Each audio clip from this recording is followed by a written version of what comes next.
The Sign of the Four. Chapter 11. The Great Agra Treasure. Our captive sat in the cabin opposite to the iron box which he had done so much and waited so long to gain. He was a sunburned, reckless-eyed fellow, with a network of lines and wrinkles all over his mahogany features, which told of a hard, open-air life. There was a singular prominence about his bearded chin which marked a man who was not to be easily turned from his purpose. His age may have been 50 or thereabouts, for his black, curly hair was thickly shot with gray. His face in repose was not an unpleasing one, though his heavy brows and aggressive chin gave him, as I had lately seen, a terrible expression when moved to anger. He sat now with his handcuffed hands upon his lap, and his head sunk upon his breast, while he looked with his keen, twinkling eyes at the box which had been the cause of his ill-doings. It seemed to me that there was more sorrow than anger in his rigid and contained countenance. Once he looked up at me with a gleam of something like humor in his eyes. "Well, Jonathan Small," said Holmes, lighting a cigar, "I am sorry that it has come to this." "And so am I, sir," he answered, frankly. "I don't believe that I can swing over the job. I give you my word on the book that I never raised hand against Mr. Sholto. It was that little hellhound Tonga who shot one of his cursed darts into him. I had no part in it, sir. I was as grieved as if it had been my blood relation. I welted the little devil with the slack end of the rope for it, but it was done, and I could not undo it again." "Have a cigar," said Holmes, "and you had best take a pull out of my flask, for you are very wet. How could you expect so small and weak a man as this black fellow to overpower Mr. Sholto and hold him while you were climbing the rope? You seem to know as much about it as if you were there, sir. The truth is that I hoped to find the room clear. I knew the habits of the house pretty well, and it was the time when Mr. Sholto usually went down to his supper. I shall make no secret of the business. The best defense that I can make is just the simple truth. Now, if it had been the old major, I would have swung for him with a light heart. I would have thought no more of knifing him than of smoking this cigar. But it's cursed hard that I should be lagged over this young Sholto, with whom I had no quarrel whatever. You are under the charge of Mr. Athelney Jones, of Scotland Yard. He is going to bring you up to my rooms, and I shall ask you for a true account of the matter. You must make a clean breast of it, for if you do I hope that I may be of use to you. I think I can prove that the poison acts so quickly that the man was dead before ever you reached the room." "That he was, sir.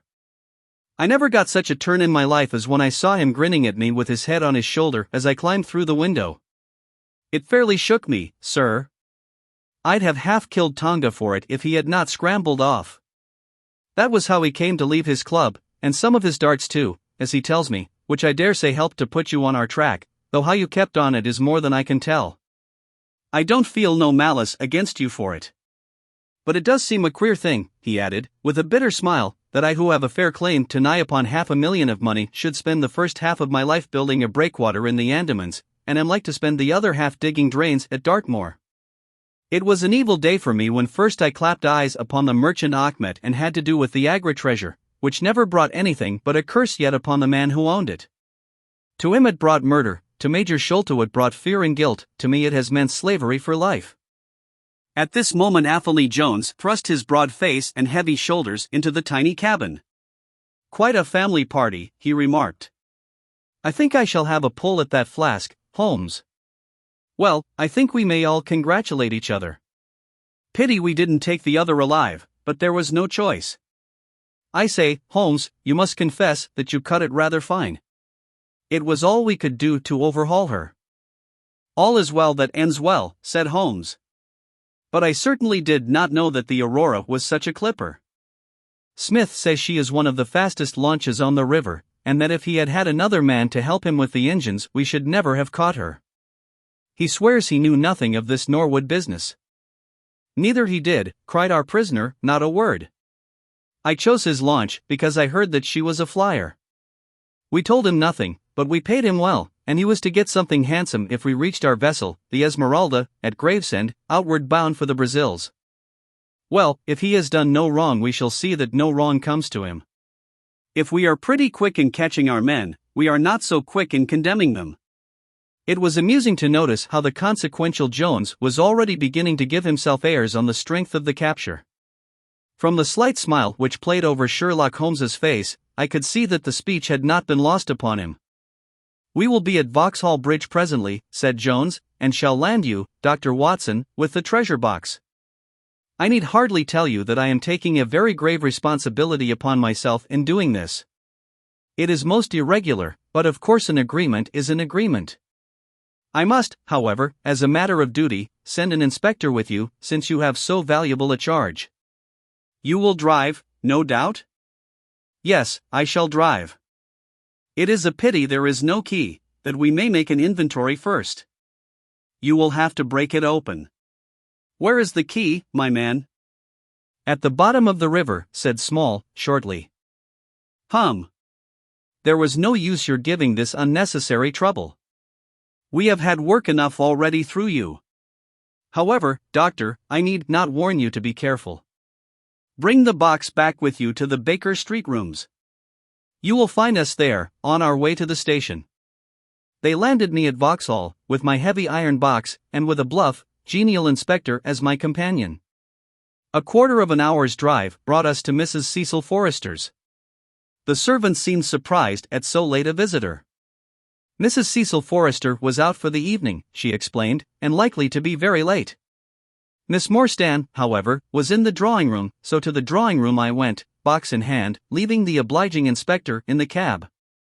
She was seated by the open window, dressed in some sort of white diaphanous material, with a little touch of scarlet at the neck and waist. The soft light of a shaded lamp fell upon her as she leaned back in the basket chair, playing over her sweet, grave face, and tinting with a dull, metallic sparkle the rich coils of her luxuriant hair. One white arm and hand drooped over the side of the chair, and her whole pose and figure spoke of an absorbing melancholy. At the sound of my footfall she sprang to her feet, however, and a bright flush of surprise and of pleasure colored her pale cheeks. "I heard a cab drive up," she said. "I thought that Mrs. Forrester had come back very early, but I never dreamed that it might be you. What news have you brought me?" "I have brought something better than news," said I, putting down the box upon the table and speaking jovially and boisterously, though my heart was heavy within me. "I have brought you something which is worth all the news in the world.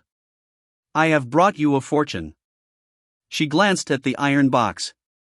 "Is that the treasure, then?" she asked, coolly enough. "Yes, this is the great Agra treasure. Half of it is yours and half is Thaddeus Sholto's. You will have a couple of 100,000 each. Think of that! An annuity of £10,000. There will be few richer young ladies in England. Is it not glorious?" I think that I must have been rather overacting my delight, and that she detected a hollow ring in my congratulations, for I saw her eyebrows rise a little, and she glanced at me curiously.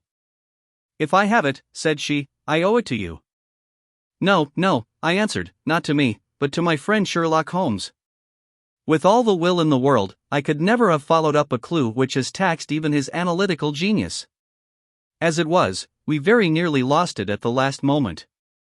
"Pray sit down and tell me all about it, Dr. Watson," said she.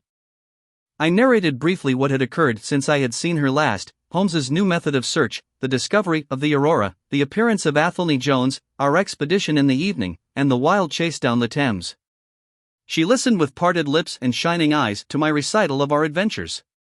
When I spoke of the dart which had so narrowly missed us, she turned so white that I feared that she was about to faint. "It is nothing," she said, as I hastened to pour her out some water. "I am all right again." It was a shock to me to hear that I had placed my friends in such horrible peril. "That is all over," I answered. "It was nothing. I will tell you no more gloomy details. Let us turn to something brighter. There is the treasure. What could be brighter than that? I got leave to bring it with me, thinking that it would interest you to be the first to see it." "It would be of the greatest interest to me," she said. There was no eagerness in her voice, however. It had struck her, doubtless, that it might seem ungracious upon her part to be indifferent to a prize which had cost so much to win. "What a pretty box," she said, stooping over it. "This is Indian work, I suppose?" "Yes, it is Benares metalwork." "And so heavy," she exclaimed, trying to raise it. "The box alone must be of some value. Where is the key?" Small threw it into the Thames, I answered. I must borrow Mrs. Forrester's poker. There was in the front a thick and broad hasp, wrought in the image of a sitting Buddha. Under this I thrust the end of the poker and twisted it outward as a lever. The hasp sprang open with a loud snap. With trembling fingers I flung back the lid. We both stood gazing in astonishment. The box was empty. No wonder that it was heavy. The ironwork was 2/3 of an inch thick all round. It was massive, well-made, and solid, like a chest constructed to carry things of great price, but not one shred or crumb of metal or jewelry lay within it. It was absolutely and completely empty. The treasure is lost, said Miss Morstan, calmly. As I listened to the words and realized what they meant, a great shadow seemed to pass from my soul. I did not know how this Agra treasure had weighed me down, until now that it was finally removed. It was selfish, no doubt, disloyal, wrong, but I could realize nothing save that the golden barrier was gone from between us. Thank God! I ejaculated from my very heart.